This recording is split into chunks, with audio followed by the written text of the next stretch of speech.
Hi everyone! So today is Sunday and yesterday ang dinner nila is ocean fish and chicken. Ngayon naman, ang dinner nila is beef and chicken. Ayun. And magla-live na pala ako. Guys, nagla-live din ako sa TikTok.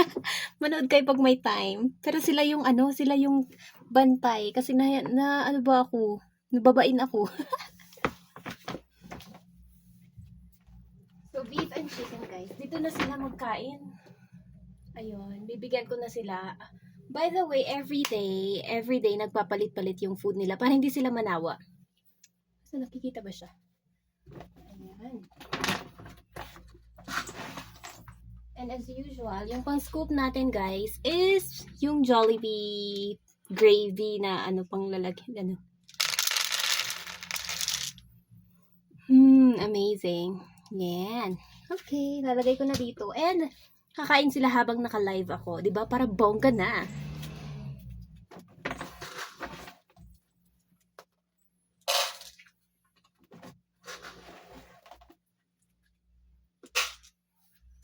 Ayun guys, so enjoy your dinner. Tapos, ayun, panoorin nyo sila sa live guys. Magla-live ako ng 8:05. I-edit ko lang to. I love you guys.